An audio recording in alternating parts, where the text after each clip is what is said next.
Welcome to the Chronically Well podcast, where we hold real conversations with community that need to be heard. On today's episode, you will hear from Charletta. Charletta is from the Washington, D.C. area and currently resides in North Carolina.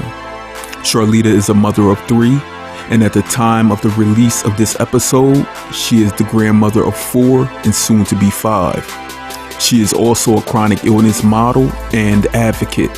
And as she says, chronically ill, but stay chronically fly. Everything about Charletta is motivating and inspiring, as you will hear it through the entirety of our conversation. Charletta was diagnosed with type 1 diabetes at 23 years young, 24 years ago on New Year's Day. She is one of 3 siblings that have lived with type 1 diabetes. Her youngest brother was diagnosed around the same age. Charletta also has an older brother, Everett, that was diagnosed with type 1 diabetes around the age of 7. I dedicate this episode to one Everett Lamont, aka Charletta's big brother. Everett transitioned at the very young age of 41 due to complications from diabetes. Thank you, Charletta, for gifting us your presence. I'm a mother of three daughters. I'm a grandmother of 4.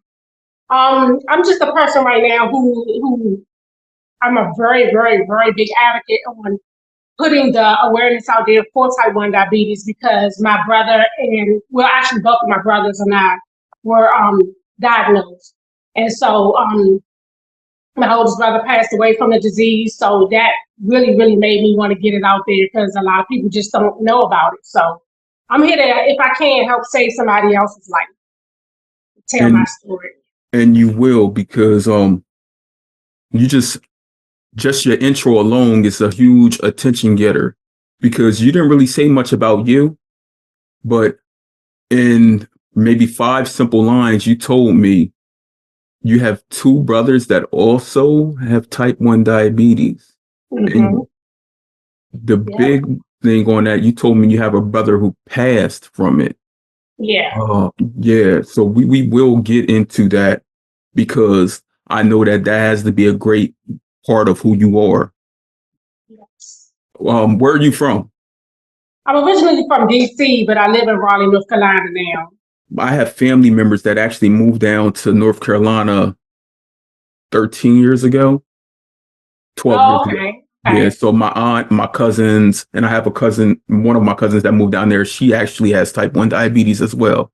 Oh, okay. Yeah. So it's actually a community of people. I just feel like we just need to get together and, get to know each other so we can do this thing all together. Because, a lot of people don't really talk about it, especially African American people. I mean, from what I've seen, all of the walks and things that I've gone to, I've always felt kind of like, can't be the only person that look like me that has type 1 diabetes. I may see a few other people, but it was definitely not a lot. So Right. I feel the same way, because there was even many years you had siblings that had type 1. I don't know who had it first. We'll get into that, but there was many years, probably 15 years or so, before I met not only another Black person or a person of color with type 1, but another type 1 in general. Yeah. And not until maybe the last 4 or 5 years, because I'm in year 21, March 10th. Not until the last 5 years have I actually met many people of color with type 1, and that's via social media. Yeah. If it wasn't for the social media connect, I would have sworn that I was the only one. Thank you. Thank you. When I started seeing people, of color, with it, I was like, oh my goodness, like it's somebody else that looks like me. Like, I felt like an outcast, and it's not that I'm just dismissing any other race, but it's just that for me, I just felt like, I don't know. I just feel like our race needs to know about it as well, and have access to the things that we need for it, It's a hard disease to deal with. It is. And the truly dismissive rate, it starts with dating back to even before the advent of insulin.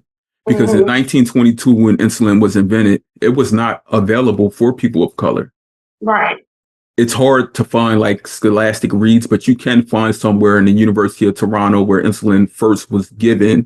There, all of the children that it was administered to were not people of color. Oh. Not one. And it was many years before then, before people of color. So we may have great grandparents, great grandparents, family members that actually passed from type 1. Yeah. And I'm pretty sure we do, because we know that it dates back in our lineage. Right. It's autoimmune. Yeah. See how you educate me? It's education, It's things that I don't know that you may know, and vice versa. So we in this together. Right. You grew up in the DC area? Yes. How many siblings? I have 2 brothers. Well, oldest brother, that's the one who passed, and then I have a younger brother. He has it as well. So me and my younger brother, we didn't get it till we were in our 20s. My oldest brother, he had it when he was like maybe 7. Yeah, he got it years ago. To have it at 7 years old, I know that not only was it played a heavy toll on him, but whoever helped take care of him, manage him. Yeah. Because I'm pretty sure they have stories of restless nights. Oh, yeah. And see, the thing about that is back then, my mom and my dad, they didn't know anything about diabetes. Like my grandfather, he had diabetes, which was my mom's dad. But it's like, she didn't really know too much, because when she moved away and my grandfather developed it, she wasn't around him a lot. So she really didn't know too much about it. And so the way my brother was diagnosed, she was just like, what's going on? What is this? So she was really clueless about it. And they just kind of threw her out there and didn't give her too much information to take care of him. So. And that's how it is. Even like today, it's like that as well, but not as bad, because you get to see other people. Yeah. But for a child, a person of color, to be diagnosed, I don't know how long ago that was, but for someone to be diagnosed so many years ago, and the family not having any information, the only information they probably were given was information to keep that child alive. Yeah. Like not information to help that child thrive, to live the most optimal existence here, but just to stay alive. And it's a part of medical malpractice, truly, because if other people were given the information, because I know I can look back and see people that didn't look like us, and they talk about how when they were diagnosed, they had this, they had that. They lived this great life, like they were on vacation. Yeah. But oh my goodness, we weren't gifted the resources, the education. It was just a struggle to live. And many people leave that hospital with the mindset that, okay, I only can live with this for 20 or 30 years. Yeah. Yep. You're absolutely right. It's so crazy, because even when I was diagnosed with it, they gave me such little information that it's so crazy, because when they told me I had to take, a needle for the rest of my life, I was just like, okay, can I come back here and you just give it to me every day? Because I was just like, I'm not giving myself no needle. But I've learned that never say what you can never do, because you will be forced to do some things that you will have to do. So it was just, I don't know, they just kind of threw me out there as well. And I had to learn myself, because I didn't even know I was type 1 until I developed thyroid disease. But they never even gave me a test to tell me whether or not I was type 1 or type 2. Never knew anything about a type 1 or type 2. Growing up, all you knew was your brother had diabetes. There was no subheading to that. Type 1, type 2 diabetes, just diabetes. We know that different types of diabetes we know today are managed differently. Right. There's more that goes into a healthy lifestyle, as living with type 1 or type 2. He may have grown up thinking that, okay, if I do this and that with my diet, it may help better or may even cure me. Yeah. I've run into so many people that actually felt that way for many years because, as I said, they weren't given the needed information. Right. Right. And actually, that's what I was told as well. Like, if you eat right and do this and do that, you know, it'll go away or you'll get cured. You can manage it. And that was just really, hard for me because I was like, I started doing all of that stuff. And I was like, well, why isn't that helping? Why isn't that going away? And actually when my brother was diagnosed, I honestly did not even really know what diabetes was. Like I just used to see him taking, a shot every day. And he was always in the hospital. I really, honestly, to be honest with you, I really did not even find out what diabetes was until I was diagnosed. Until you were diagnosed? Yes. And that was like I think I was 23 at the time. So yeah, I never knew. I just used to see him take it, needles. I'd be like, oh, I ain't no way in the world I can do that. That's all I kept thinking. Like, ain't no way in the world I can give myself, all these needles every day and this and that. It was just, I don't know. It was just something that first of all, I never thought that I would end up with it, but it was just scary for me to watch him do that. So I was just like, I couldn't do that. It was just such a hard thing to see, Yeah, and you never knew what your brother was going through until it actually hit you, like basically right in your face. Like you gotta take this. It's wild, and that's why now today I'm sure that we give the information that we have because we don't want people to go through near the struggles that we went through. We want people to know, like, this is what you can do. And even if it comes like family members, everyone that lives with type 1 diabetes has a family member, has friends that think that we talk about it too much. We all have had that. And they're wondering, like, why are they posting about diabetes? Because in their head, when you hear the term diabetes, it still follows with a stigma of, okay, overeating, too much sugar, poor diet, malnutrition, things of that nature. Yeah. But when we consider diabetes, our type 1, even type 2, like we cannot alter our genetic makeup. Right.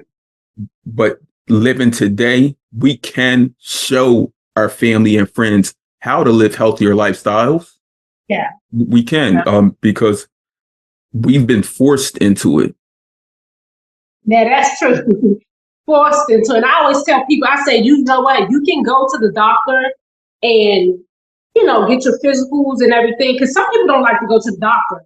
But I tell people all the time, don't be forced to have to go to the doctor by not, taking care of yourself, getting information that we're trying to give people. Because I know a lot of people that I have seen, especially when I go to like the walks and stuff, they're little kids. And I was like, these little kids have to live with this disease, which is a hard disease for adults to live with. So I always tell people, like, look at little things that your kids, will say to you, like, if they're constantly thirsty or you see them urinating a lot, just take them to the doctor. Don't always say, oh, you're drinking too much juice or, whatever, because that's what we do. We always say, well, stop drinking so much and you won't be using the bathroom. So, and these kids don't know what's going on with their bodies, just like we didn't know when we were diagnosed, so that's the main thing. It's not that I don't want to help adults, because I definitely want to help adults, but the kids that I see, I feel so bad for them because they can't live a normal life. They can't go and play on the playground and, do whatever they want to do without getting blood sugar checked before they go out there and run and, or have to eat something just to play with their friends, I often wonder, is it a greater burden on a child that is diagnosed or someone who's diagnosed as an adult? Considering, let's say someone at 1 or 2 years old is diagnosed, that's all they know. Yeah.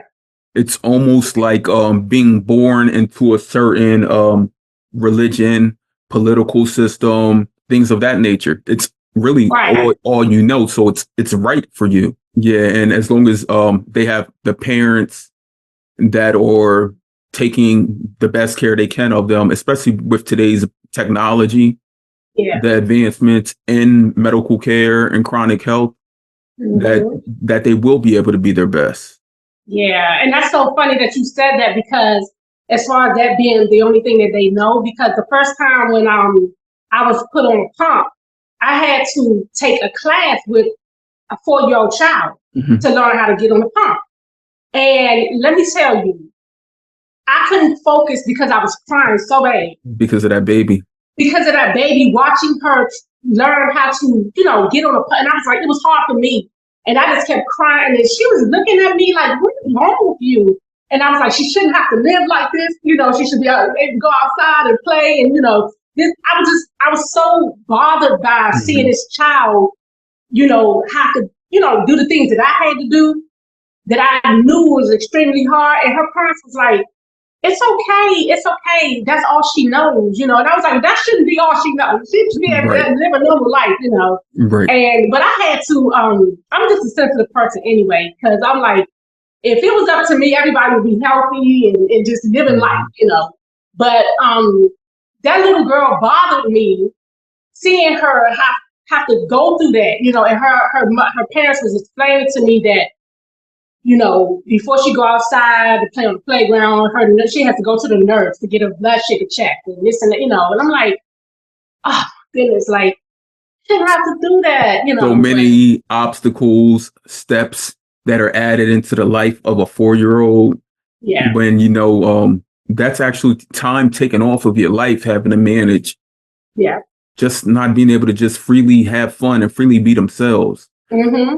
That's why I love the community that we do have, because we can unapologetically be ourselves. Like, where else can you just openly have a conversation with someone about a chronic health condition, about type 1 diabetes, just as you did when you were in that office and that 4-year-old baby was there. You were able to just put out all your emotions there. Yes. The baby may have been 4 and mid calm and poised, but you were having the tantrum on that day. Yes, I was. And she just kept looking at me like, what's wrong with her? Why is she crying? And I was like, I'm sorry, baby. I'm sorry. It's just because I'm a mother too. Right, you're a mother. And so I was just like, oh my goodness. And that's the one thing that I prayed. Oh my goodness. I prayed like my kids would never have to experience this, But when I was diagnosed, my oldest daughter, I believe she was like maybe 8. My middle daughter at the time, I have 3 daughters now, but my middle daughter at the time was, I think, 5. And so now my oldest daughter is 31, then my middle daughter is 26, and my baby girl, she's 18. But when they were like 5 and 8, I had to train them to give me insulin. Like, they literally saved my life so many times. But I had to train them to give me insulin. And so when people would see them giving me insulin at like 5 years old, people would be so shocked, like, oh my goodness, she's giving you a needle, and like, I had to explain to them, like, yes, I had to teach them how to do this, because they could be the ones to save my life, and when you have a disease that you got to deal with on a daily basis, everyone around you should know what you got to go through, But so, what do you mean by your children actually saved your life? Because just like this podcast right here, it's not just about type 1 diabetes. It's not just about having chronic illness. It's about normalizing everything about us living with this disease and being unapologetically ourselves. So you said your kids actually gave you needles and saved your life. Yeah, it's well, for one thing, like, when the first time I had a hypoglycemia episode was the first time I was diagnosed. I was in a hospital because I was diagnosed on New Year's Day. But what happened was, I was in the hospital. What a celebration. Yeah, I was in the hospital because my blood sugar was so high, and I didn't know. Like I said, I was thirsty, so I'm drinking juice the whole time before I was diagnosed. I'm drinking juices. Oh, I'm like, why am I so thirsty to drinking juice? Not I even did thinking this. about I drinking did the water. same thing. I drank lemonade. Yes, not thinking about no water, And so I didn't know that every time I would drink juice or, so whatever, it would go up higher and higher. And when I would go to work and I couldn't function at work, and then so by my brother being type 1, and I just kept saying, I told my mom and my brother, I was like, I just keep urinating, using the bathroom and this and that. And my brother was like, you should let me test your sugar, Did your And I'm brother? like, huh? Did your brother diagnose you? My brother diagnosed me. My dad My diagnosed brother me. diagnosed me. He was like, you should let me check your sugar. And I was like, check my sugar. And my mother was like, yeah, let him check your sugar, And when he checked my sugar, it didn't even read up on the machine. It just kept blinking high. And he was like, you need to go to the hospital. And I'm like, huh? He's like, you need to go to the hospital. So when I went to the hospital, the first thing they did, they took me straight back. And the first thing they did, they test me and everything, and had to take my blood to some other lab because it was too high for them to tell me what it was. Right. But when they came back and they told me I was diabetic, first of all, I went completely off in it, But they told me they had to give me some insulin. And I was like, insulin, so they gave me insulin and everything, and put me on like IVs and everything. But what happened was, and this is why I say the education is important. They kept telling me your blood sugar is so high, we got to get down and everything like that. But when they gave me the insulin, and I'm in I'm in the bed and everything, and all of a sudden I just started feeling like, oh my goodness, like shaking and stuff like that. And I was just like, something is wrong with me, And I was calling the nurses, and I'm like just shaking and everything. There was an instant drop. It dropped so quick. I didn't know. They didn't tell me about, that they focused on it being high. So I had no idea about the low. That's the only reason why I was able to figure out what a low was. And they started bringing me all of this juice, drink this, eat it, And I'm like, well, I just thought you said my blood sugar was too high. Now you're giving me juice, and so I was so confused. So anyway, that was the way that I found out about low blood sugars. But when coming back to my kids, one day I just was at one of my oldest daughter. She had a school dance, and we dropped her off at the school dance and everything. And at the time, I was trying to lose a little weight and everything, so I was like, I'm not gonna eat no carbohydrates and this and that, not knowing, because I was never told that we have to have carbs, some type of carbs to balance our insulin. And so I was just like, I was trying to, I got some Chinese food and was like, I'm not going to eat the rice. I'm just going to eat, I had shrimp and broccoli. I'm just going to eat the shrimp and broccoli because, like I said, I was trying to lose a little weight. But at the time, I still had insulin that I was taking. Okay. And I'm at my daughter's school, and I decided to stay at her school because I was like, we live kind of like a little ways from her school. So I was like, you know what? School dance is probably like an hour and a half, 2 hours. I'm just going to stay, So at the time, by the grace of God, my ex-husband had bought a piece of cake from the store that we had. I mean, the store that we went to.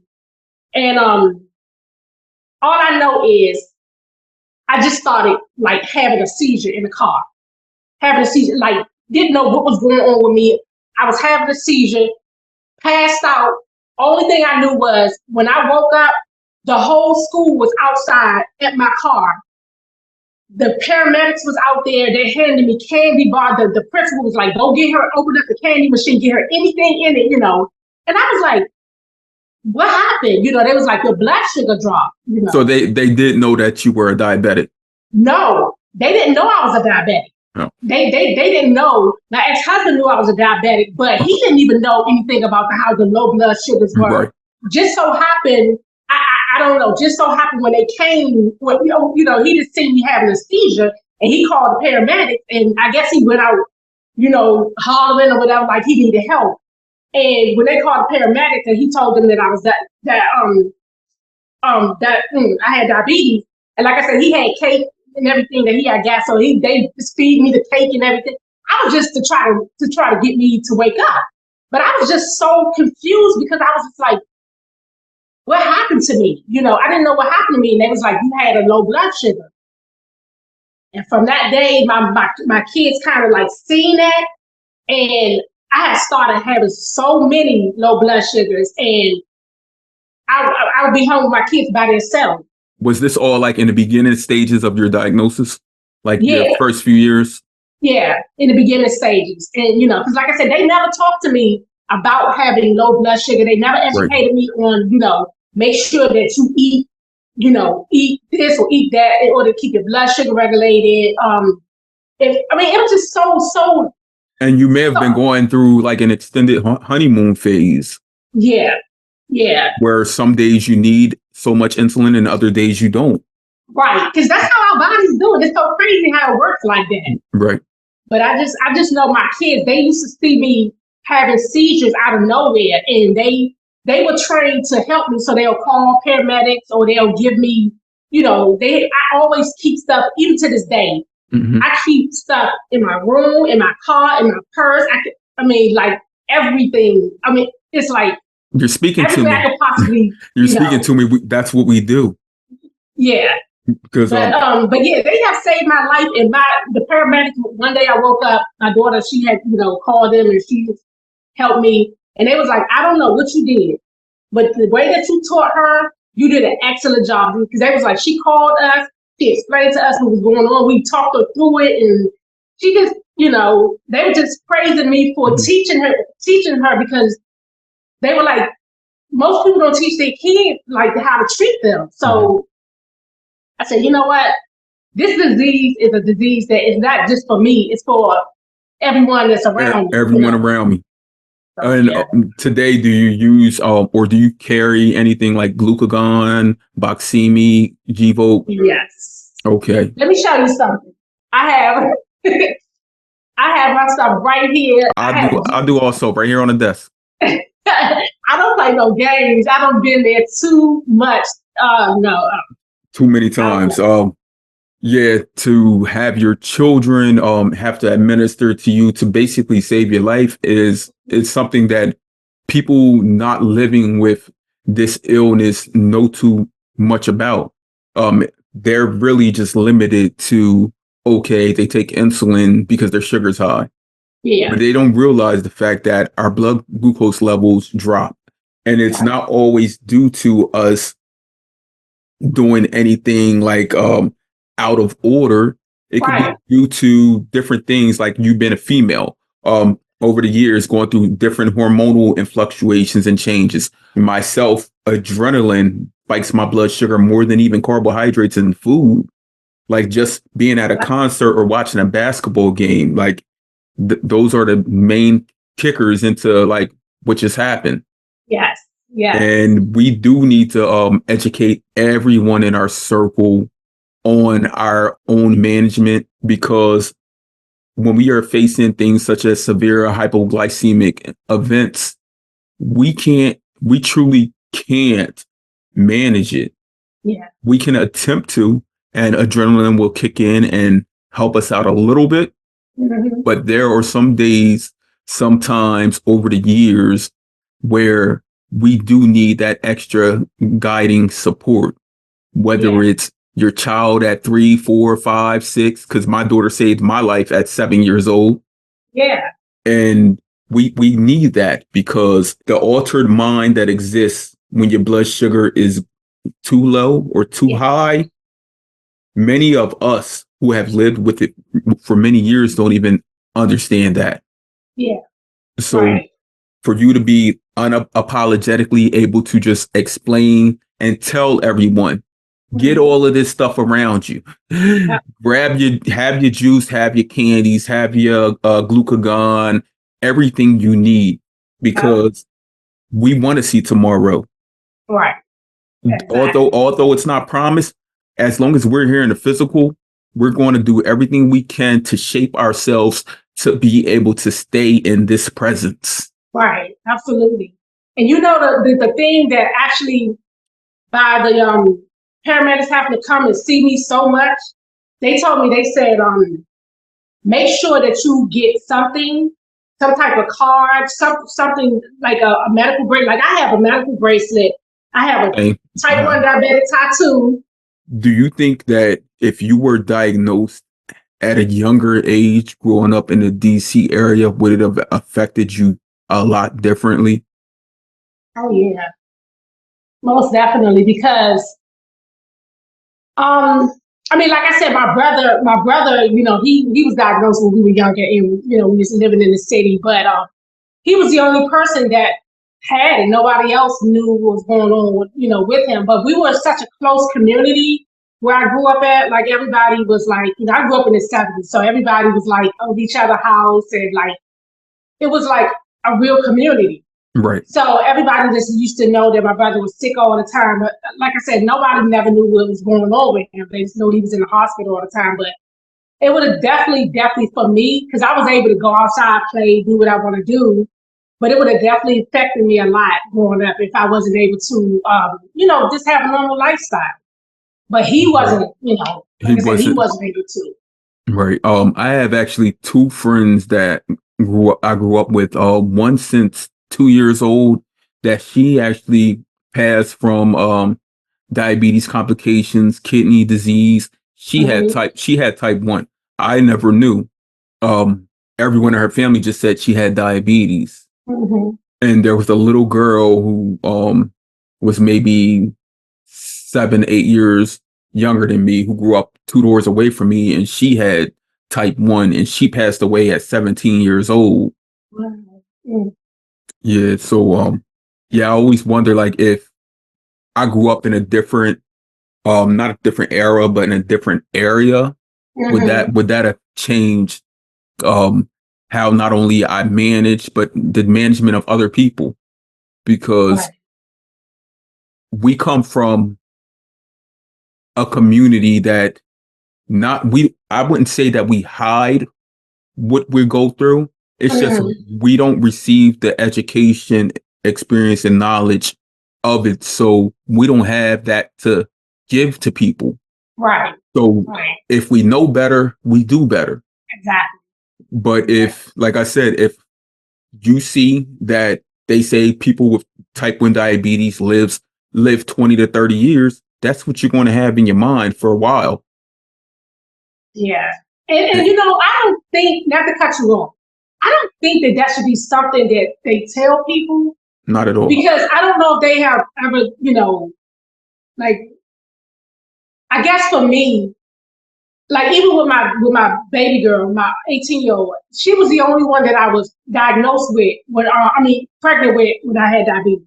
Because my older 2, I didn't have it with them. But I went through such a hard time dealing with pregnancy and having diabetes. And when I tell you, first of all, being pregnant is hard as it is. You know, trying to, you know, control your cravings and this and that, and you're eating for 2. So, you know, that baby takes a lot out of you, you know. And the thing about it is, I would go to the hospital and I would go to the doctors and everything. And because my diabetes was so out of control when I was pregnant, I'm like, my hormones was all over the place and things like that. And like you said before, your adrenaline raises your blood sugar and this and that, you know. I tried to, they would be like, well, what are you doing? You know, and I'm like, I'm doing what I'm supposed to do. Right. They always ask, what are you doing? Yeah. I'm living. Right. Like I'm literally doing everything you tell me to do. It just don't work. But I remember me having a appointment to get some blood work done and everything like that. And they called me at work and everything. They wanted me to come in. And because they was like, you know, like your A1C is high, your potassium is high, like all this stuff was just off. And I was just like, well, I don't know, you know. And so one of my doctors had told me, she was like, you know, you may not live, you know, to reach 40. And if your sugars are staying this way, you may not live to reach 40. And when she told me that, she just told me that like we were just having a, you know, like, what do you want from us today? Like, you know, a regular conversation. Yeah, a regular conversation. And I was like, what do you mean I might not live to reach 40? She was like, the way your blood sugars are and this and that, you're not controlling it, you're not keeping it. I said, I'm doing what I'm supposed to do. And that's the thing that I cannot stand is when you do what you're supposed to do, but because the doctors, they're not living with it. All they have is the education from the bookwork and everything like that. We're the ones who know about it. To tell someone that you're not going to live to a certain age because you have it is not what should be told. What should be told is what you can do to live to a certain age with it and extend that. Because today, people with diabetes are living the same, equal to, or more than people without diabetes. Because now we have the education on what we can do, how we can extend our lives, like I said, the healthy lifestyle, livings, and things of that nature. Because upon diagnosis, we have in our mind that basically insulin is the cure. Exactly. And yes, and that's what... It's almost like a Band-Aid. It's right. And when she told me that, she said, you know, you probably won't live to 40. And imagine, I was pregnant too. So I'm like, okay, I have a baby on the way and everything. You're telling me this. So that messed me up. Completely messed me up. Yes, because mentally. After that, every year that came close to 40, I was scared. Like, oh my goodness, I'm almost 40. I keep having all these different, you know, things that I'm going through with this disease. I look forward to not living past 40 because that's what I was told. And then by my brother, he passed away at 41. So that's when I tell you I went through, like, oh my goodness, I went through a deep depression and anxiety went to 10. And all I kept thinking was, the closer I get to 40, the closer I get to 40, like, am I going to make it to 40? Am I going to make it past 40? You know, so when I got to 40, I was like, yes, I made it, you know, and it sounds crazy, but when somebody tells you that, that's a professional medical, you know, person, it's like, and I'm a big believer in God and everything, and I have my faith, but it was just that by her being, I guess, a doctor and everything, and she's telling me that, it kind of threw me off a little bit, you know, and I was like, oh my goodness, like. Right. She instilled and elevated fear in you. Yes. Because she was coming from a place or a space where, I don't know if scare tactics were taught to her, and those scare tactics, she may feel as though they better someone, but at the same time, she wasn't doing anything to better you. She may have been thinking of the physical sense, but we have to, in this day and age, know that we have to treat physical and mental health equally. Yes. You cannot be at your most optimal physical strength without equally being there mentally. Because the strains and stressors that we go through on a regular, just by having to manage a chronic health condition. Yes. Like it's a lot. Seriously, I wouldn't wish it upon anyone. Yes. Absolutely. You're right. It's a lot. It's a lot. But I don't know. I mean, and that's another thing. It's like, to me, chronic illness and mental illness, they're like brother and sister. It's like they married. You know what I mean? Like brother, sister, husband and wife, they're married to each other. Because there's no way in the world that you can be physically sick every day and told that, you know, it's no cure for it. Because I'm like I said, I'm a person of faith, so I speak healing all the time. Yep, speaking into existence. Yes, speaking into existence. I'm like, even if it don't happen in this lifetime while I'm still here, I'm like, you know what? It's gonna be a cure. We speaking healing. You know, it's gonna be a cure one day. That's what there will be. Yeah, I feel the same way. Trauma in itself, being diagnosed with a chronic health condition that you have to manage not 24/7, not 365, but non-stop. That word needs to be put in there. People say 365, 24/7, and people think like, okay, because some people say I'm on my job 365, 24/7. Right. No, this is non-stop. I cannot go a second. I cannot give up a day.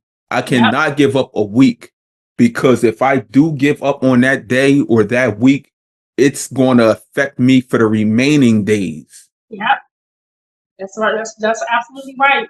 That's why I love community, because we get to see if that doctor was only able to show you someone Mhm. who was living with it for 50, 60 years, Yeah, then that would have changed your whole mindset and mind frame at that time. yeah, Instead of you leaving that office and every year you got closer to 40, every time you blew out that candle was a wish for to make it to and past 40. yeah. Hmm.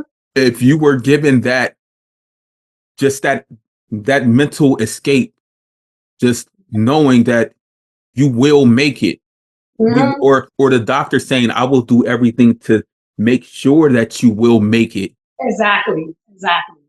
Yeah, because because sometimes it's not what you say, it's how you say it.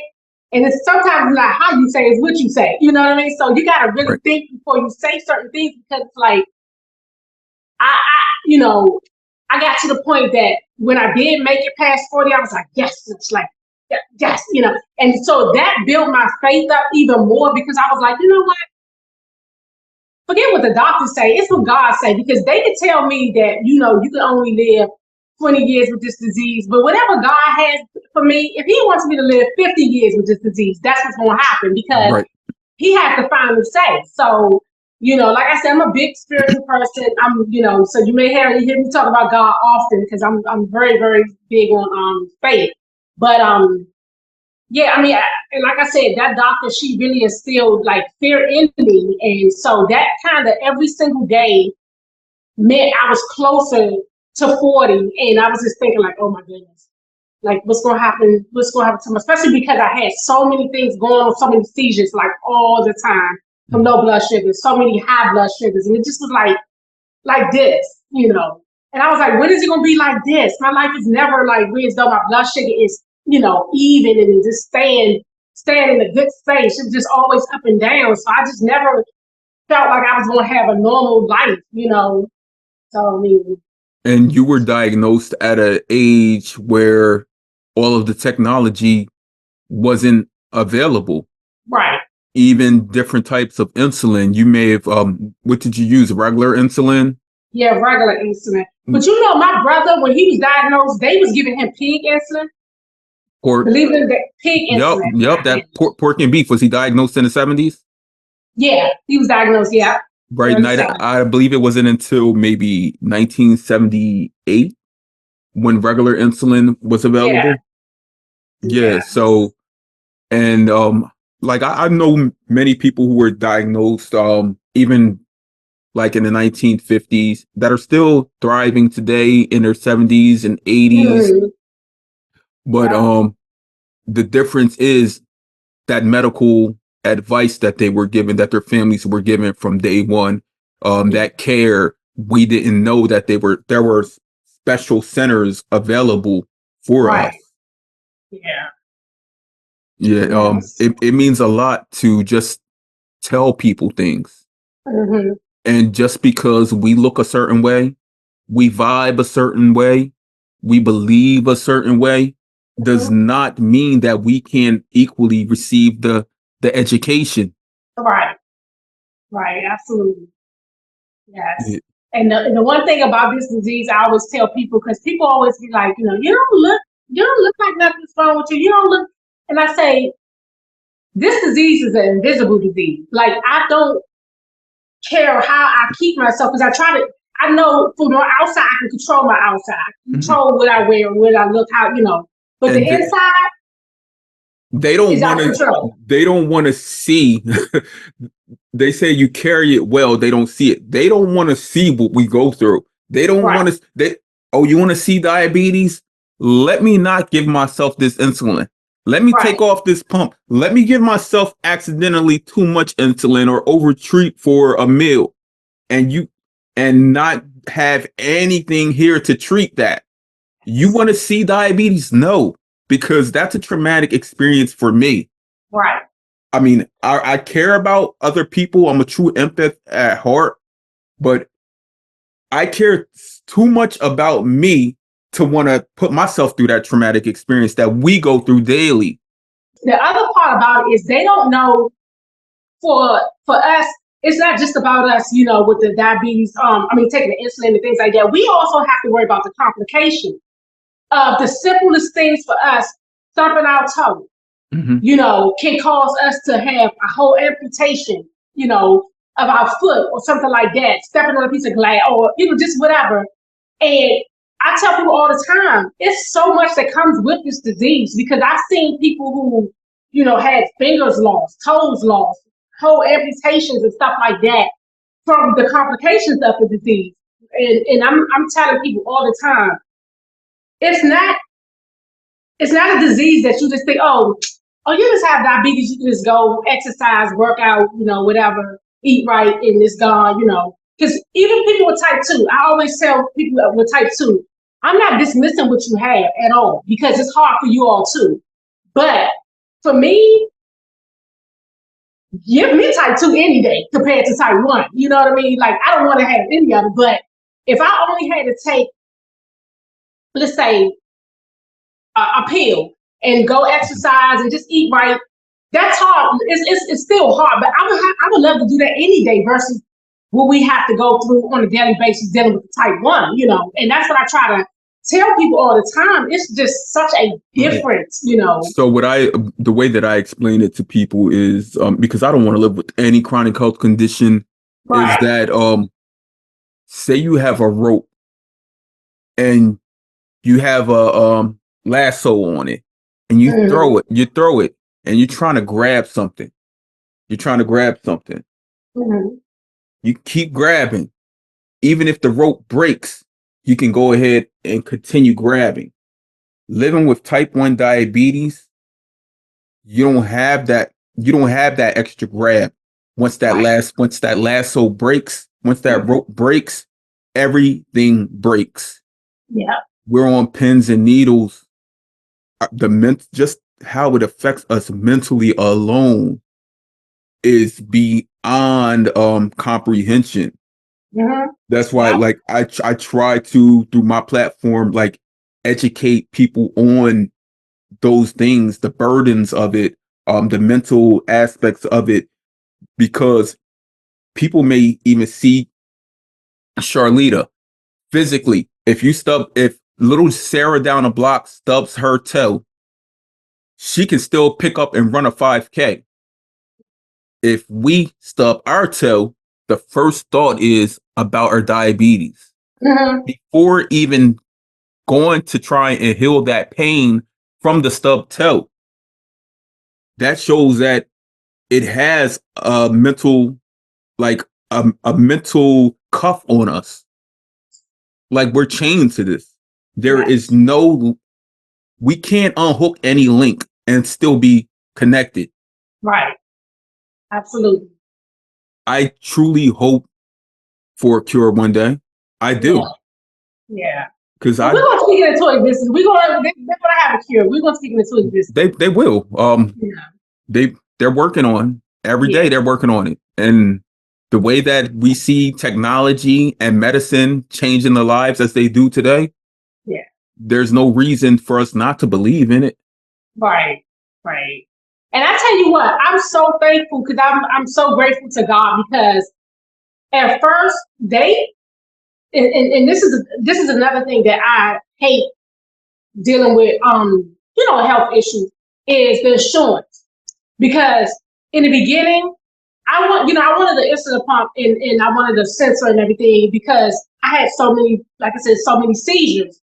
And so I didn't have the sensor to tell me when my blood sugar was dropping and everything. It just was like, I'll be walking one day and all of a sudden my blood sugar dropped, so I didn't have no warning. But I wanted to get, my sensor, I wanted to get my pump and everything, years ago, and they denied me.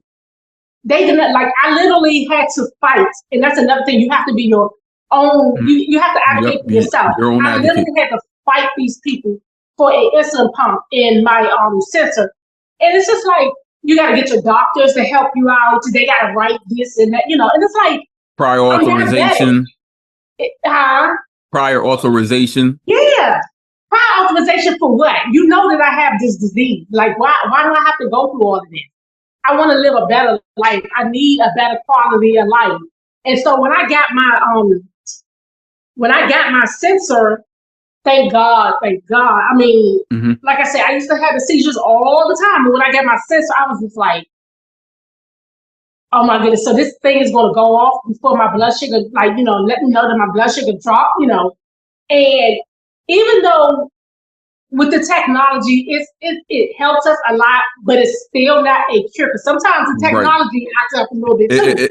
It's not perfect at all. Right. And I mean, I've had those experiences as well, but it definitely helps us a lot. And so the quality of life compared to when I was first diagnosed, and my brother, he didn't get a chance to either see insulin pumps and things like that. When he passed away, it wasn't, or they may have started just coming out with that stuff. I don't know. Right. But for him, he didn't get that opportunity. For me, I'm like starting off as a person taking insulin all the time to move into a pump and things like that, and then sensor. I could truly say the quality of life now is so much better. And like I said, it's not a healer. The pumping things is the sensor is not. It doesn't heal us, but it definitely helps us to be able to say when we hear that beep beep beep beep beep. Oh my goodness! Stop what you're doing. I don't care I don't care what's going on. Stop! I got to see this blood sugar.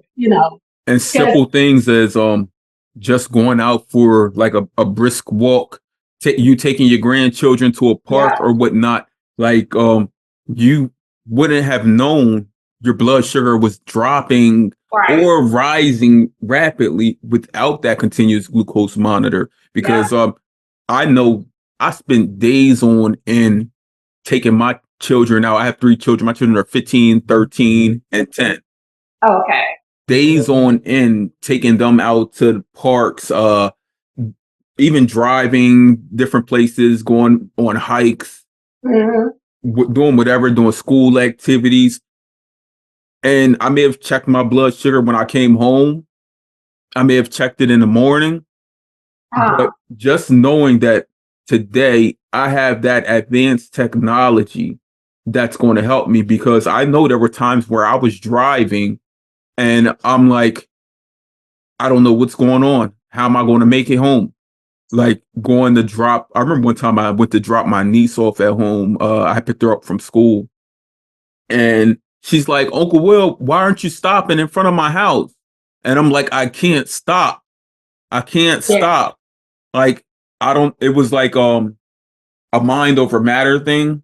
Right. My mind was truly controlling every aspect of what I was doing. And my brain was at a capacity where it couldn't function correctly. Yeah. So I've drove past her house and drove all the way to my house, which was a few miles away, and just sat in the car while she got out, ran in the house and told my wife something was wrong with me. And my wife ended up taking her home. Yeah, it's scary. It's scary. I've definitely been there before, and another thing that like what the paramedics were telling me before, the reason why you have to let people around or even wear your medical bracelet is because they said that a lot of times people who have diabetes, when they have a low blood sugar and they're out on the street, people would think that they're drunk or something. True. Because they're literally your mind, you can't comprehend. A person could be talking to you and your blood sugar is low. You can't comprehend what they're saying, and they right there in front of your face, and you're like discombobulated. So they would like always keep something on you to let a person know, like, that this is what you deal with, so they won't treat you as, oh, this person's drunk or high or something like that, because of how it affects us when our blood sugar is low and things like that. Right. And I was just like, that was very educational to me, because I was like, I never thought of it like that. Because when you can't really figure out where you at and this and that, first thing people would look at, if they don't know anything about diabetes, they were like, oh, they might have been drinking, or they might have been smoking something. I had a conversation with a young lady yesterday, the same young lady, and she said that she was walking in the DMV area somewhere, and she tripped over a curb because her blood sugar was dropping so fast, and she fell down and she was seizing, and people were laughing at her, thinking that she was drunk or high. instead Yeah, of instead of helping her remedy the situation and seeing if she like tending to her, they yeah. stood over and laughed at her Mm, because everyone, I mean, here that I mean that's American culture thing. They think just because someone acts a certain way that whether that's something mentally wrong or yeah, something wrong as far as substance abuse, which do coincide many right, times. right, That's such an American learned thing where instead of us helping people first, right. we have there's a perception that they did this or did that that made them become this. Even as we learn more and more about insulin over the years, everyone I've come across have had a time where someone said to them, "Oh, that happened because you didn't take care of this or you didn't manage that correctly." Yeah, yeah, yeah. And it's so crazy. It's like little do you know, I'm doing everything I can possibly every single day to manage this the best way I can. So And I can tell that you have a true passion in explaining it yeah, and telling people. I don't know if that's fresh for you, but I see it and I feel it, that you're actually passionate about letting people know like this is my chronic health condition. These are the things right, we go through. And yes, even if people don't share, like, comment, whatever, they still hmm, see it. They still see it, right? yeah, And they'll be able to come back around to it whenever they're faced with this. right, exactly. Exactly. Because I say, sometimes, like I said, I just started social media about a year and a half ago because I was just never a social media person. But I was just like, you know what? I've got to get this message out, and how can I get it out? And my kids was like, why don't you go on social media? And then I was like, I'm going to go on social media. And they were like, that's the only way that you're going to reach people. You got to put yourself out there, and. And I kept thinking like, I don't know, people might not want to hear it, and I said, you know what? I prayed about it. I said, you know what, God, I feel like this is my purpose. Because I always ask God, I was like, okay, with me dealing with what I deal with, I couldn't understand my purpose at first. And I was like, I feel like this is definitely my purpose because I had goals and I had dreams that, never looked like this. So I just used it. I was like, whoever want to hear it, they can hear it. Whoever get it, they can get it. As long as I touch somebody, I'm good. But yeah, I'm definitely passionate about it because, like I said, just me seeing like the kids and things like that. I don't want nobody to have to deal with this. Nobody. So Same. I wouldn't wish this upon anyone again. Um, mhm, living with a chronic health condition in general. Now, yeah, do you live with any other chronic health conditions besides yeah, diabetes? yeah. I do. I live with thyroid disease, and that right there, that's another thing that I was trying to get out there as well because I didn't even never heard of a thyroid before I developed the disease. No? I didn't know what a thyroid was. And people was getting it confused with fibroids, what women go through. Right. When I tell them, like, I have thyroid disease, they'll be like, oh, me too, I have it, and I gotta go to get it removed. And I'm like, but No. they're only talking about it, as within the women's area and everything. I'm like, no, not fibroids, thyroid. I said we all Thyroids. have a thyroid, men and women. And nobody knows what it is unless they deal with it. But it plays a big part in our body. True. And the thing about it, when I was diagnosed with thyroid disease, it was right after I had my daughter, and I didn't know. This is really a big thing that I'm into as well is knowing your family history because my dad, he had thyroid. He has thyroid disease. My biological father, he has thyroid disease, and I never knew that he had thyroid disease. Until like I developed it. And it was Uh, just like I just knew that something wasn't right with me. Like after I had her, I knew something wasn't right with me because I was just like so on edge all the time. And my heart was palpitating so much. My blood pressure was staying like crazy high.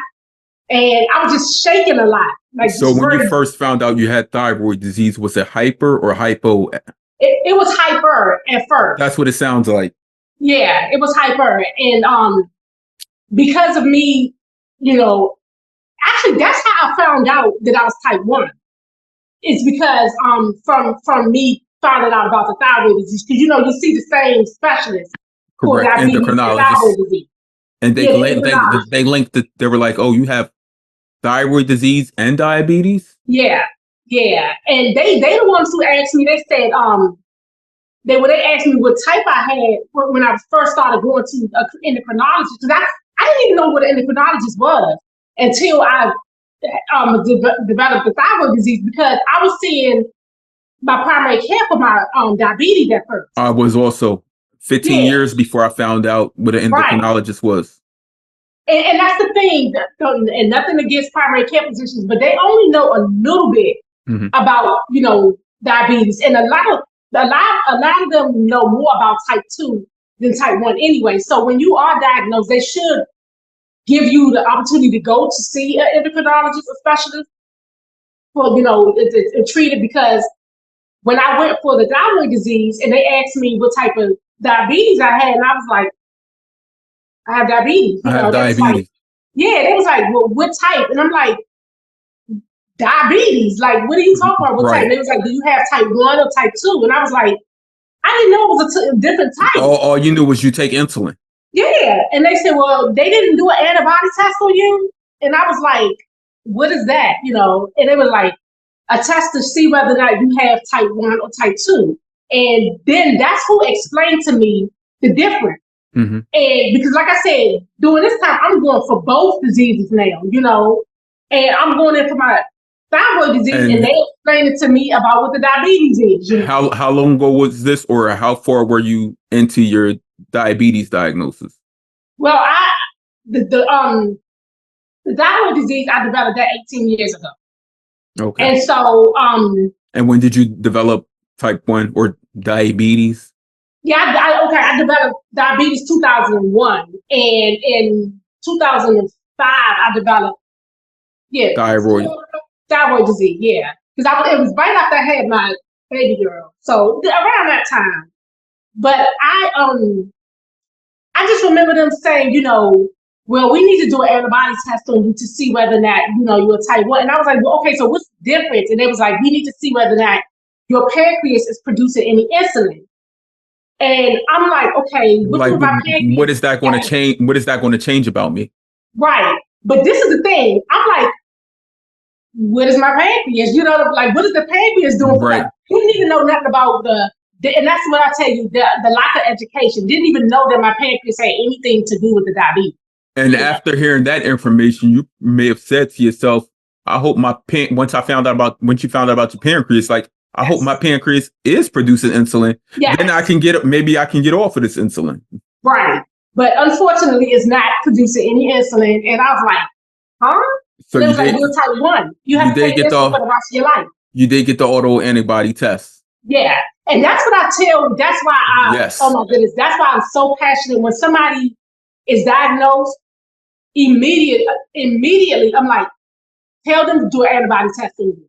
Mm-hmm. Tell them I don't care what they do, what they say, tell them to do an antibody test on you, because you could be diagnosed for years and not know what type of diabetes you have. Especially people of color. Right. So many of us hear about diabetes in our families, and no one knows what it is. They just hear the term diabetes. Diabetes, yeah. And when we know more about like how to manage ourselves, we can extend our lives and live just more peaceful, less stress, more relaxed. It's definitely something that even with the thyroid disease, when I went to go see the endocrinologist for the thyroid disease, never knew what that was, and so they wanted to do all these different tests and things like that on me, and they gave me forgot the name of the first medication that they gave me, but it broke me out really bad and high. And so I couldn't take it, but I forgot the name of it, but I couldn't take it. So Was I it was like like, a okay. Synthroid or No, I Synthroid? actually take Synthroid now, but Okay, it was a different medication. levothyroxine. No. Now I take well because the levothyroxine is the generic brand of Yeah, Synthroid. Synthroid. Right. Yeah, but I forgot what because like I said, this was so long ago. They gave me something and it just broke me out completely, and I was like, I can't take this because I was like looking like a monster, hives everywhere. I don't know, it's crazy, but yeah. Now, have you ever over the years felt any type way from wearing technology? And when did you start wearing the technology? The very first time I started wearing it was when I was with the little girl in the class, and that was 2009. But I didn't wear it long Okay. because, to be honest with you, it was hard for me to figure it out and try to work at the same time. What was that? Maybe a Medtronic pump? It was a Medtronic, yeah. That's the one that had the cord to it. Mm-hmm. And so the cord, to me, I could never, because you always had to have it clipped on you somewhere, and and it's just I didn't like the fact that the cord, you always had to have a pocket or just something with. So anyway, I wore it for like probably less than a year at first, and then I went back on the shot for a while, and then I was like, you know what, these shots are just.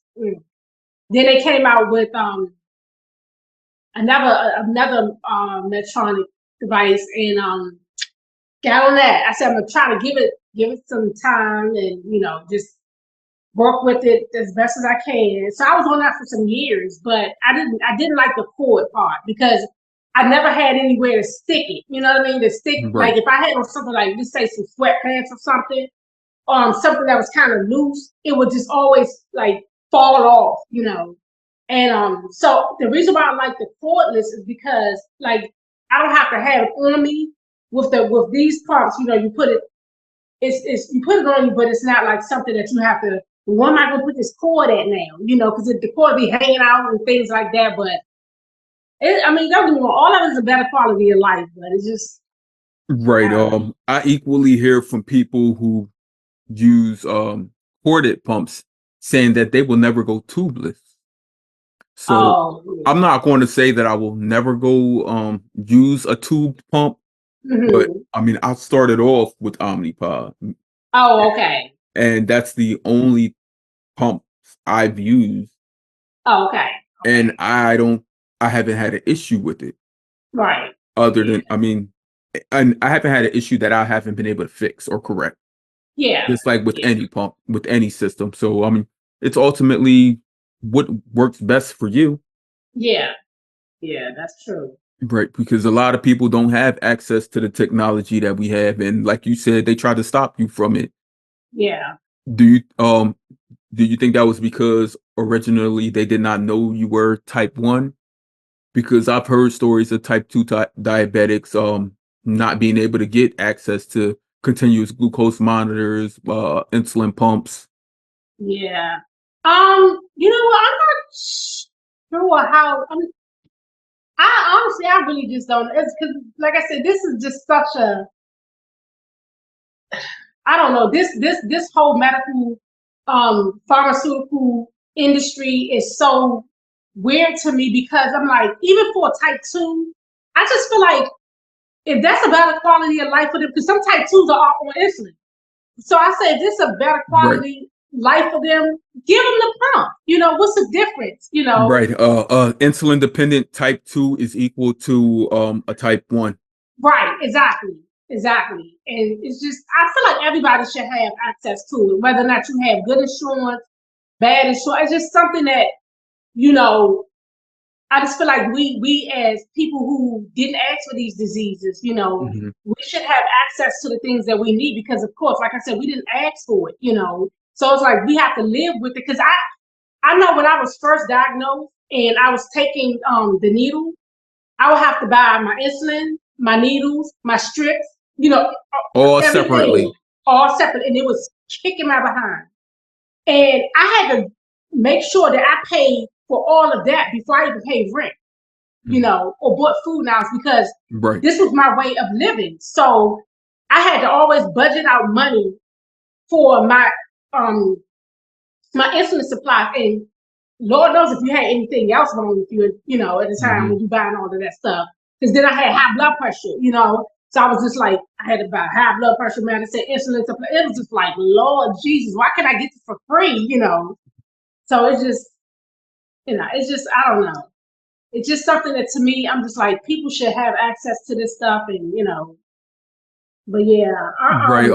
The diagnosis of diabetes is so misunderstood.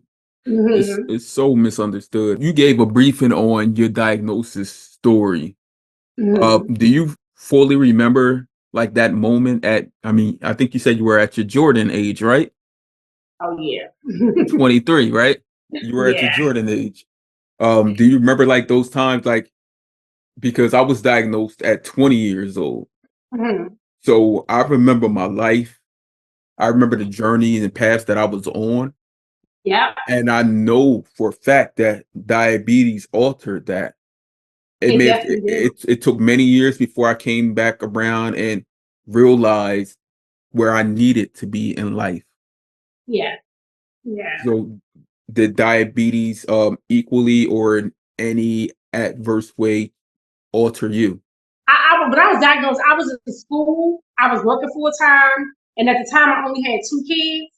And also, I was planning a wedding at the same time as well. So I had a lot going on. Mhm. Like I was really busy. But when I was diagnosed, I had to stop going to school. I was still working, but I was out of work for a while because I had to learn this new life for me. Right. And then it's kind of like me not feeling well from the diabetes, even though sometimes in our mind we thinking like, okay, I gotta do this. But if your body's like, no, not today, you ain't doing that today, then it's like, you don't have no other choice. You want to be either in bed all day or whatever. So yeah, diabetes it definitely altered my life because I had plans, I had goals, just things that I wanted to do. And all of that had to stop. Like all of it had to stop because, like I said, I wasn't just diagnosed with the diabetes. The thyroid disease. I went through the issue with that, and I had I don't know. I know we were talking about the thyroid disease briefly, but I had to end up having radiation treatment for it, and for my thyroid disease and Do you have Hashimoto's? Graves' disease. Oh, you have Graves' disease. Yeah. Okay. Hmm. Another autoimmune condition. Yeah.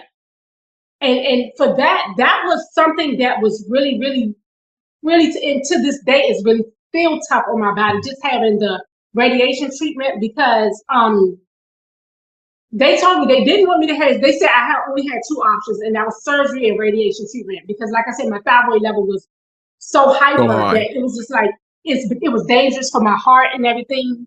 And they was like, we got to get it under control because your heart is just all racing and everything. So they told me, they said, They didn't actually now offer they didn't offer thyroid removal. that was the you talking about the surgery? Yeah. You got your That's what I thyroid was saying. removed? That's what I was saying. They said that they can either do the surgery or the radiation. Radiation. But the only reason why they told me that they didn't want to do the surgery, they was like because I was diabetic and like it was so close to my voice box. Was it voice box or something? Hmm. It was something like that. They were saying Okay. they was kind of like on the. I think you should do the radiation treatment. I think surgery should be the last option. But really, sometimes we should have like more than one opinion. For Right. certain things. Right. And I've learned that now. And because the crazy thing about it is, because I didn't know I had thyroid disease, I was feeling something irritating. Like I just kept for a while thinking that it was something wrong with my throat. I just know I was something. It was something. Always having to clear it. Yeah, It felt it just fuzzy. didn't feel good. Let me tell you what I did. Not because like I said, never knew anything about thyroid disease. I went to an Right. ear, nose, and throat doctor. And when I went to the ear, nose, and throat doctor, you know, when you're in pain or when you're in some type of discomfort, you just want to just get out of it. The ear, nose, and throat doctor, they did their little exam or whatever. He did an exam. He talking about it's your tonsils. Did you get your tonsils removed? I got my tonsils removed. Thinking, because like I said, and my man, and this is what I hate that I didn't listen to. So you gave the man more money and removed something that didn't have to be removed. But because I didn't know no better, and I was just irritated, I was like, something wrong with my throat, you know. Because like I said, I mean, it may have prevented. Have you had less severe like strep throat or? Never had a strep throat a day in my life. Never had a strep throat. And you won't. Right. But the thing about it is I didn't know. And it's from me, and I was young too, but it's from me not knowing, you know, what was going on with my body. It's like that miseducation. Miseducation. And then if you don't sometimes go and see multiple doctors, you're going to listen to, because you're going to see a doctor, you're going to listen to what they say sometimes. And you're like, okay, they know what they're talking about. So it must be that, you know, that's how I was thinking. But one of my old managers, he was like, because he was like a get surgery and stuff. He was like, you sure you don't want to go get a second opinion? And I was like, well, it gotta be, you know, I'm thinking like, I went to an ear, nose, and throat doctor. Right? I went to a specialist, you know, a specialist. So I'm thinking he knows what he's talking about. Remove my tonsils. Oh my goodness. And how long was it after that you found out it was not a tonsil related issue? Probably like years later. Right. Years. And it wasn't until you put it together, you're like, okay, autoimmune. Yes. Yeah. And I felt like an idiot because I was like thinking to myself, like, why didn't I listen to what my manager was saying and go get a second opinion? But I was so irritated with, you know, just not feeling the best. I'm like, I don't like how my throat is feeling all the time, you know. I'm like, I went to a specialist. I didn't go to a regular primary care physician. This specialist should know what he's talking about. That's how I was thinking. I mean, you know, sometimes when we're driving vehicles and we get a flat tire, and instead of paying that $250 for that new tire that comes with the full balance and rotation and everything, we pull over and go to whoever's discount shop and get a tire because we want that quick fix. I mean, it's something that you felt as though it would correct it. Yeah. Yeah. Not knowing that years later that tire will flatten again. Absolutely. And I just knew, like, I don't know, I just knew my body just wasn't right. I was irritable. I was just like just always jittery. But like I said, when I had the meeting with my endocrinologist, they was like, you know, well, something has to be done because you can't live like this with your heart racing all the time and everything. They was like, it's dangerous on your heart, you know. And so when they told me I just had two choices, I was like, well, I'll go with the radiation treatment. And they told me, they said, well, it takes you're not going to feel the effects of it until like 3 months later after you do the radiation treatment. And I feel for people who has cancer. Like my mom, she has stage 4 cancer right now. And so people with cancer who have to do the constant radiation and constant chemo and stuff like that, that one thing of radiation for me, I'm not gonna lie, it done something to my body and never been the same. But this is how they gave me the radiation. They said you'll take a radiation. It was radiation oblation, something like that. It was a pill. Radiation pill. I'm saying the name wrong. I don't know. I got to get back to you with the name. It was so long ago. I was like, okay, I'll do it. They told me, they said, once you take the pill, you can't be around your kids. You can't eat regular, you know, out of regular spoons or forks. You have to use like plasticware. When you go to the bathroom, you got to flush the toilet like 3 times. They wanted me to stay in a hotel room because I was getting so much radiation. Okay. But they brought the radiation in, the radiation pill. This man had a hazmat suit on. He brought the radiation pill in with tongues, Do they still use that same pill? I don't know. You know what? And I need to probably figure that out. I don't know, because like I said, I'm trying to really educate people on the thyroid disease as well. Mm-hmm. But I don't know. But when he brought it to me, I was like, "What is this? Like, why are you dressed up like Right. that? Like looking like like you about to go out of space, or something, Right, I'm like he found ET. Yeah, I said, how potent is this medicine that you got to dress up and all of this stuff and like hand it to me with the tongues and everything? And they said because it's so powerful, giving off of radiation, your body's going to be getting off radiation for a while, and we don't need to be like kids. Pregnant women. Hold on. Was it a radio? What is it called? Iodine. Iodine, radio, yeah. Radio iodine. Yeah, okay. But it was in a pill form. Yeah. But I don't know. Once they they normally use that for thyroid cancer. Say that again. They typically use that pill for thyroid cancer. Yeah. And that's the thing. That was another thing that I was kind of like scared about, because I was like, well, if it's radiation, why am I using it for thyroid? Mm-hmm. And I don't know. Like I said, when you don't know, you don't know. Right. You do whatever you can to heal. Yeah. But that thing, I mean, they said that you won't feel the effects of it until like 3 months later. I mean, when I tell you in 3 months, my body had changed. Like, you see how short my hair is now, right? I had like a little, probably like the top was like probably like that much longer. All I know is I used to feel like something, I felt like I thought it was something crawling on me or something. And I would look and it was my hair. Right. And I'm like, what in the world? Why is my hair coming out? And it was from the radiation, the radiation treatment. The texture of my hair changed. It got so brittle and so like hard and everything. Mm-hmm. My body, the heat tolerance, I was cold, free. It would be 100 and some degrees outside. Was managing your diabetes at that time? Like, how was that? Going through all of that? It was still crazy because my body was just like, I felt like my body was fighting me. I felt like my body did not like me at all. I was like, it was me against my body, my own body, And today it's healing. Yeah.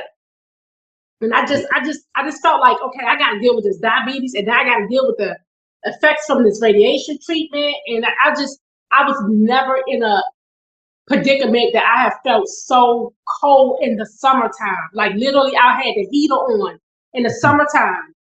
I had like blankets just wrapped around me. I was freezing. Like, I don't know, it totally messed me up. And there was other things. Weight, it started making me gain weight because it went from hypo to hypo. I'm sorry, hyper to hypo. Yeah. Have you ever too much in my thyroid? Have you ever been tested for Hashimoto's, which is autoimmune thyroid disease? Many people who have type 1 diabetes have Hashimoto's. So if you can remember that name, I'll send you a link to it. Yeah. Yes, if you have Hashimoto's, then know that that's autoimmune. So that came along with your type 1 diabetes. And somebody else had asked me that. They said, did that work together? And I was like, not that I know of. I don't, because like I said, when you don't know, you don't know. Right. But I started thinking about it. I was like, once my specialist was telling me, like, they specialize in metabolism, issue, because the thyroid disease, it plays with your metabolism and things like that, and the diabetes, all that stuff is hormonal. I'm sorry, hormone. The diabetes is, like it plays with the hormones and things like that. Mm-hmm.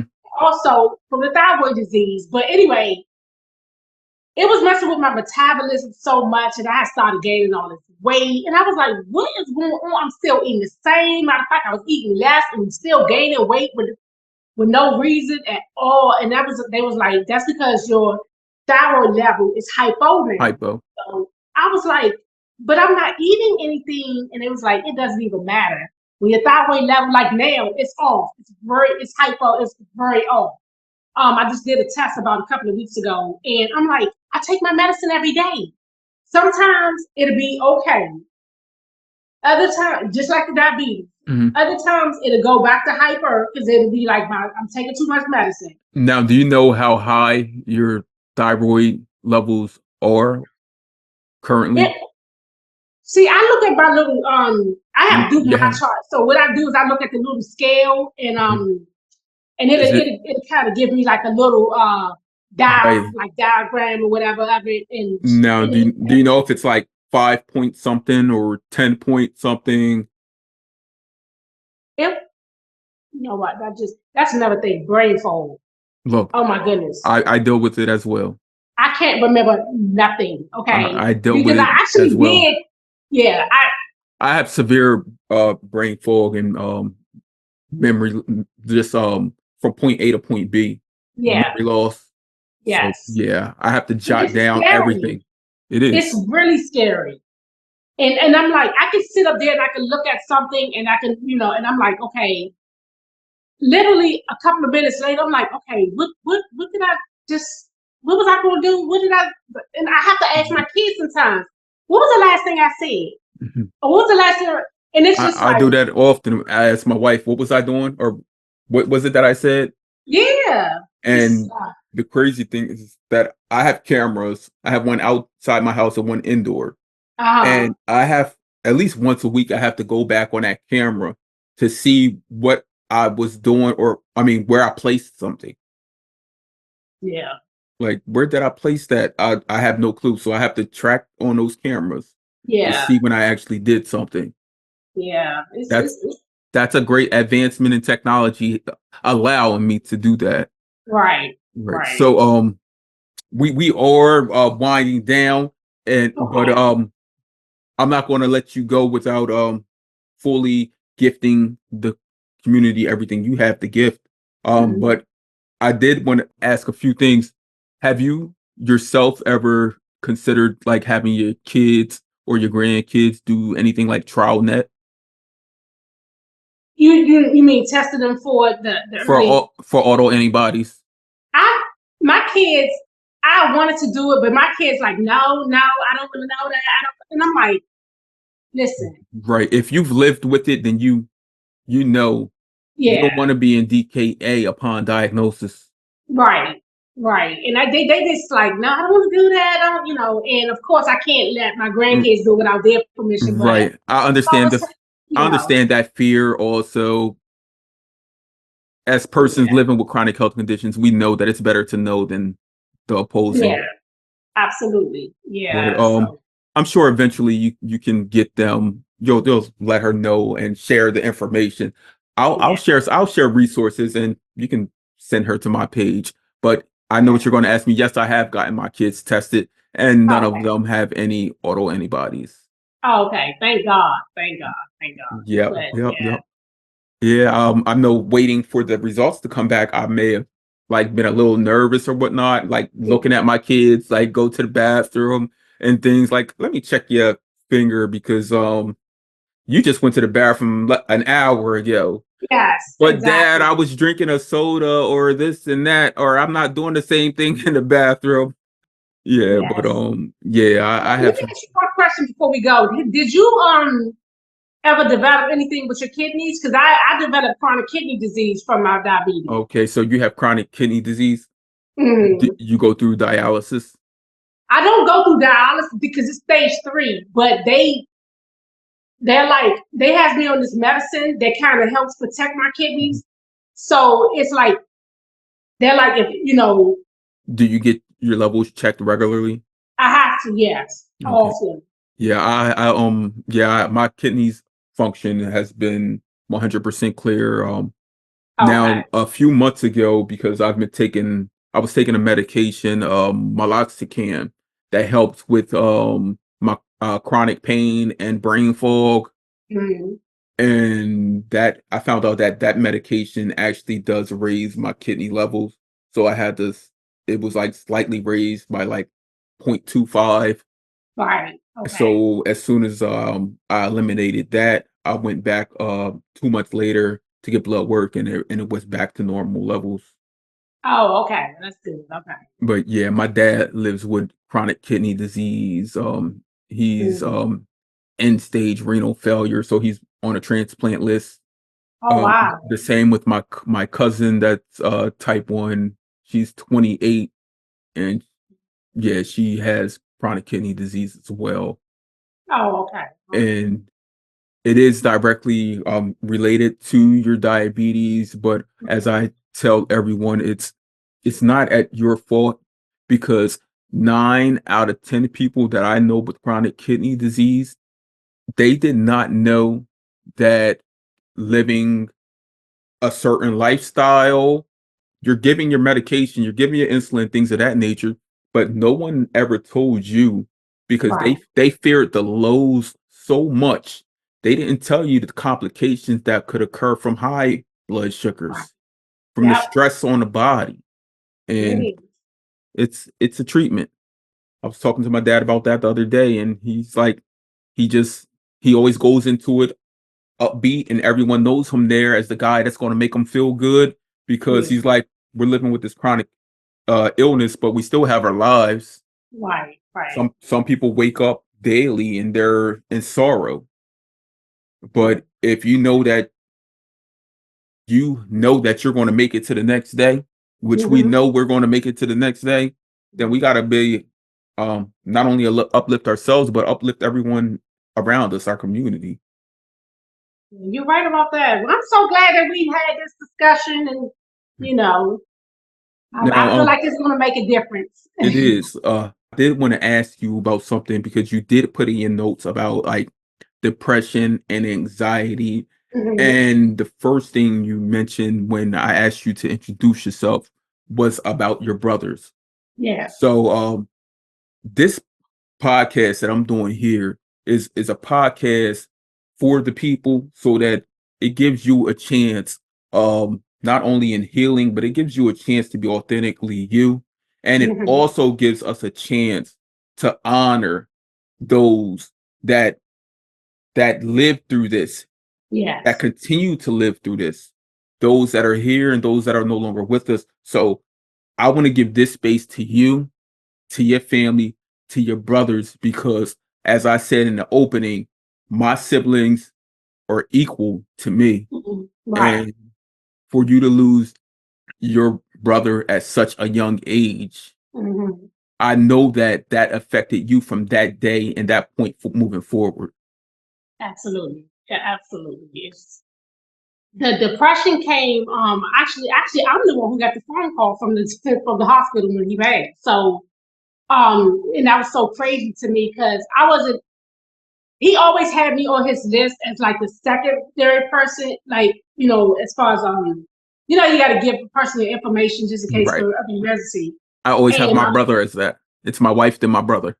right, right, and they couldn't get in contact with my mom, so I had moved here. He was still living, in DC and everything, and I moved here. So when it's actually a few months after I moved here, and when they called me, I was so used to him being in the hospital, like literally the hospital staff knew him because he was there so much.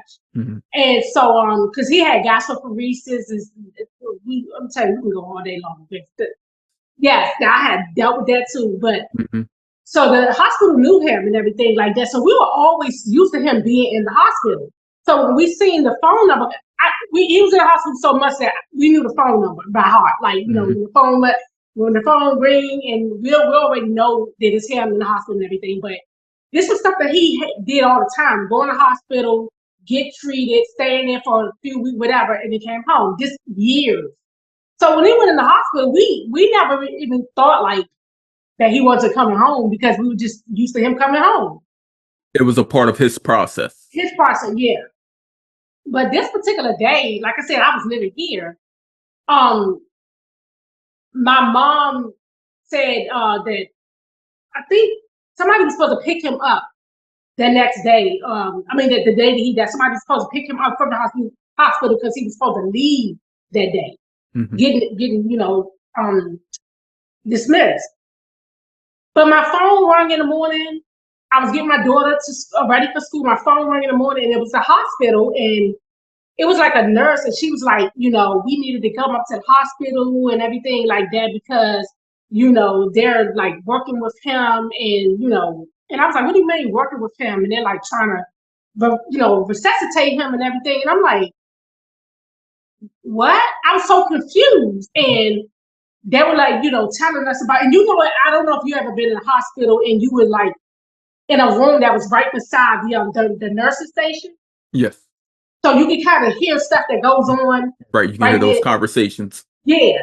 And so by her being at the nurse's station, his room was right there. And I could hear that noise, when they try to like that beep, beep, beep and all of that I can hear the noise on the phone.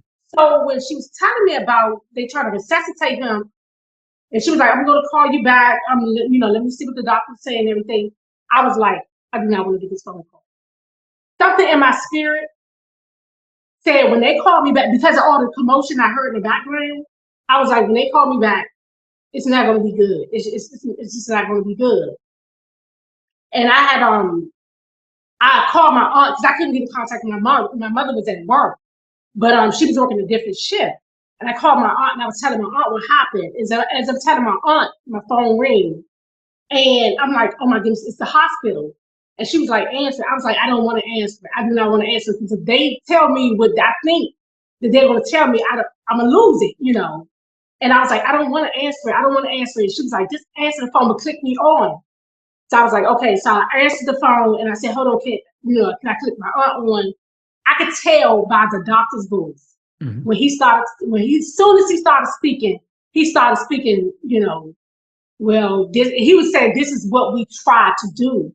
So when he said this, we were trying to do this, I already knew because I'm like, you're speaking as if something happened, And my aunt was like, she was just like, did he make it and everything? And when soon as somebody say, I'm sorry, I'm sorry to tell you, he didn't make it. I mean, when I tell you, I think I almost passed out because I was just like, here he is. First of all, with the same disease that I deal with. I was told that I wouldn't make it past 40. He was 41. Okay. That's why you always had to make it to that 40. I always had to make it to that 40. But seeing him go through that, everything that he had went through, and then losing his life at, such a young age, I was like, oh my goodness, like, is it going to be me next? That's how I kept thinking. Is it going to be me next? It just drove me to the point that my anxiety went to 20 instead of 10. It went to 20, and I was like, hey, this disease is not something that I want to die from, And in my mind, that's what I thought for years. Like, it was almost like it was the expected, because if your brother passed from it and you both carry the same genetic makeup, then what's stopping you from? Right. And everything that I seen him go through, I had started to go through with the gastroparesis, the going in and out the hospital so much, and like just every single thing that he was going through, I was going through. I had started going through, and I was just like, it scared me so bad. And I was, to this day, I'm gonna be honest with you, I'm on depression medicine and anxiety medicine because this disease has affected me in so many different ways. And then, like I said, seeing what my brother dealt with and having to go through me getting the phone, I was like, why am I the one who had to get the phone call and hear everything, Right. And then I had to be the one to tell my mother. So yeah, it definitely played a part with the depression and anxiety because, nobody wants to, it's just like a person with cancer. If you develop cancer, and someone that develops cancer, then you end up developing it, same type of cancer, and they pass away, you're gonna be thinking like, oh my goodness, like, is that gonna be me? So But yeah, it's the depression definitely plays a big part in it. And then just me not being able to do the things that I want to do. You know, I'm gonna be honest, because I'm being transparent. Like I cry a lot often because when I don't feel well physically, it makes me not feel well mentally. So I cry. I'm crying all the time. But then I get myself together. I give myself a few minutes to cry it out, and then I'm like, get up, get yourself together. Your brother at 41 years old, 41 years young. Mm-hmm. That is the age that I am today. I'm 41 years young, and I know that he wasn't gifted the opportunity to live the fun-filled life from day one, really. Right. And his fight for the remainder of his days was to live. And I know, as a person living with multiple chronic health conditions, that we fight all day, every day. And your brother fought all day, every day. Mm-hmm. And I'm glad, profound, that he has someone like you here still today to continue living the life that they told us, they told him, they told you that you weren't capable of living. Right. You are showing, you are embodying yourself and him as you continue on this journey we call life.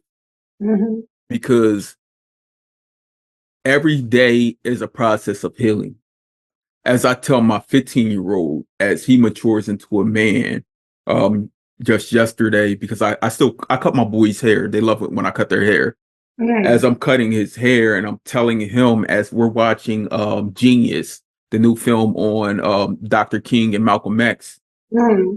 I'm telling him that as you mature into a man, one great part of you, of showing you maturing and becoming an adult, is the ability to share emotion. Yeah.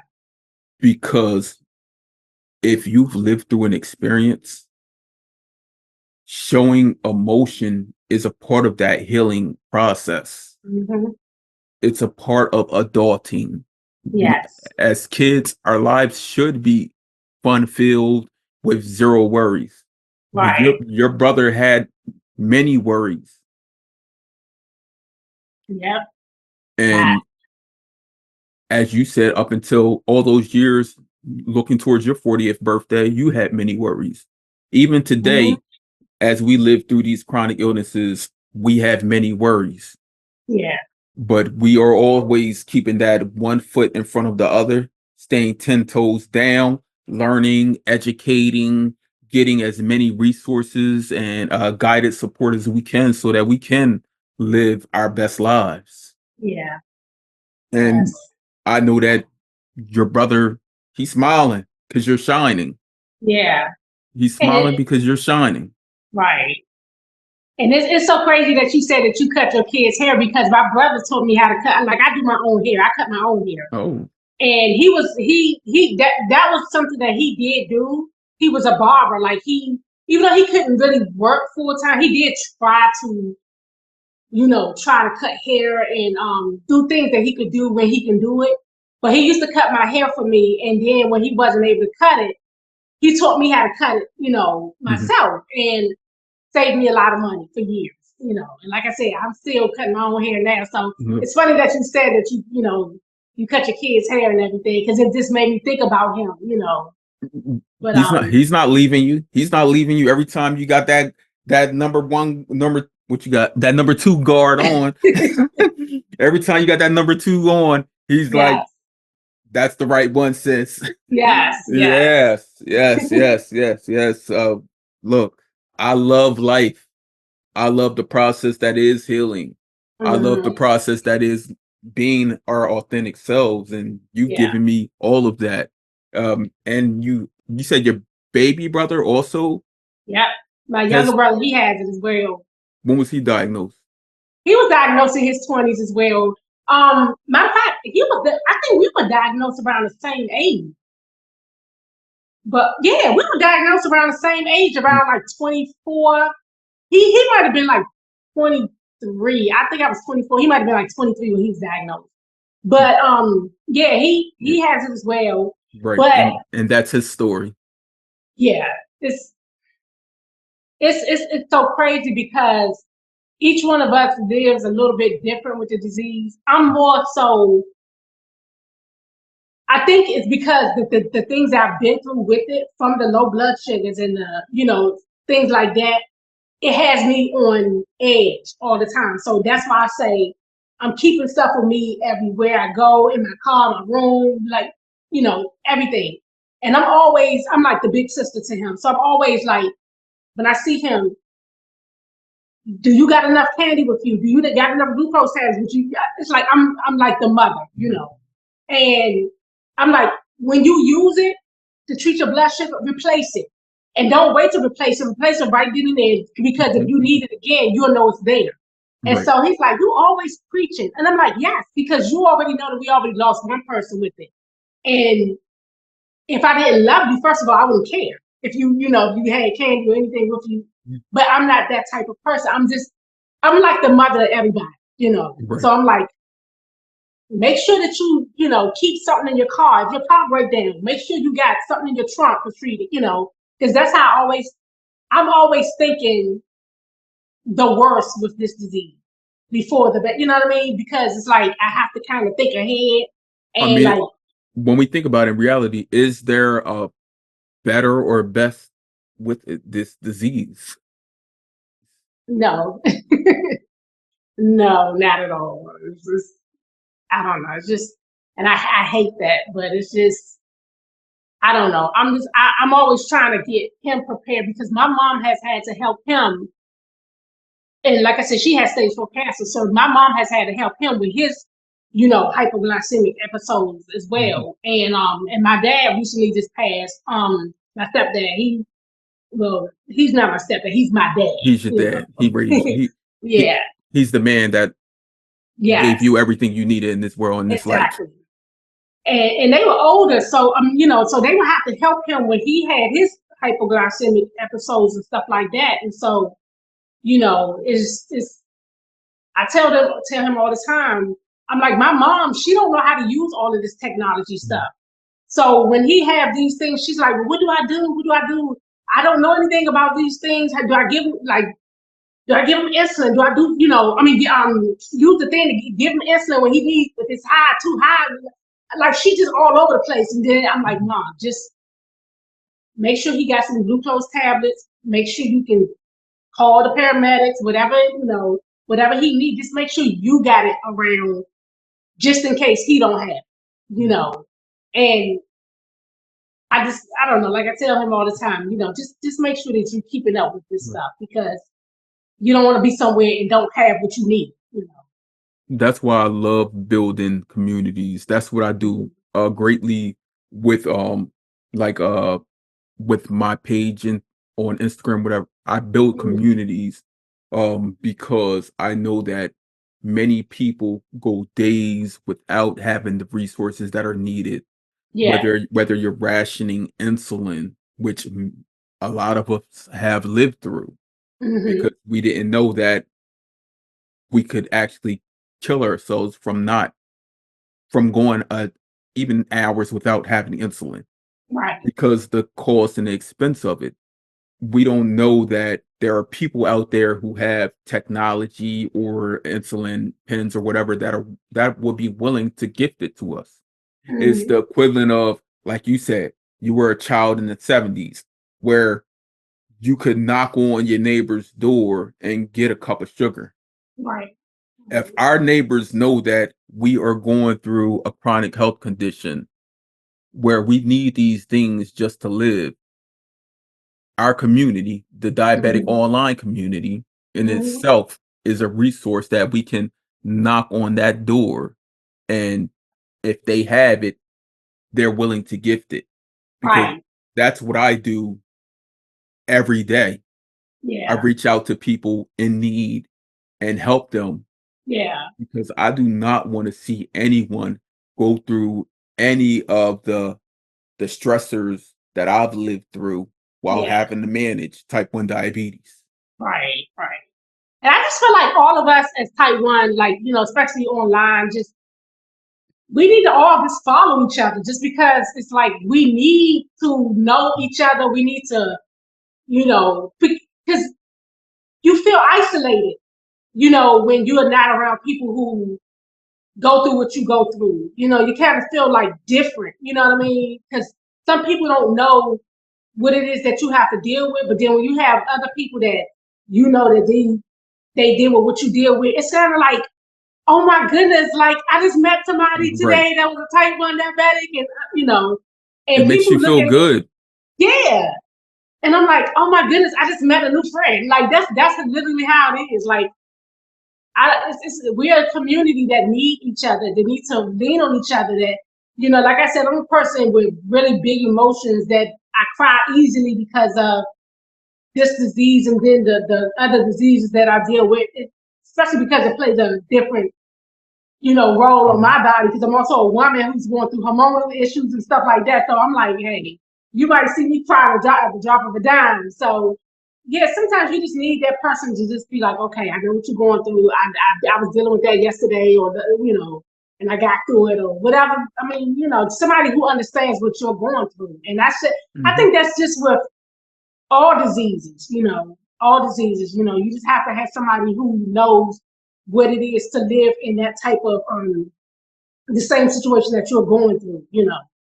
But And that's an avenue that I'm attempting to open up with doing things such as this platform to give mhm, people that opportunity to be able to express their truest emotions, their diabetes, the feelings of living with a chronic health condition, because right, we are here to destigmatize, we are here to educate, we are here to do everything we can to normalize what is mhm, living with a chronic health condition. yeah, And Charletta, I commend you on everything that you are doing in this space, everything that you've done for your own family, for your own well-being, because I know that your journey here is nowhere near um, at the finish line, because you have so much here to give to this community. And I'm going to make sure that with everything that I have, that I can make sure that you're able to get your voice out there in the space, because right, people need to know you. People yeah. need to I know appreciate it. me. People need to know us, Yes, because we have so much lived experience yes, and education in just managing and knowing these chronic health conditions, that we yes, can better, we will better the next person. yes, So absolutely.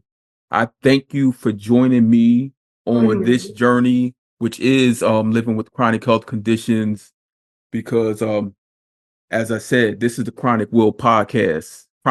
podcast, where we hold real conversations with community that need to be heard. Hmm. Yeah, and I thank you so much for having me. I mean, we need people like you, because it's everybody have podcasts. They don't have podcasts that talk about the things like this that we need to talk about in order to help not just ourselves, but help other people, and not just with the diseases that we deal with, but this helps you. It's an umbrella for all diseases. You know what I mean? Because like I said, people need to hear what somebody else is going through so they can not feel like they're alone.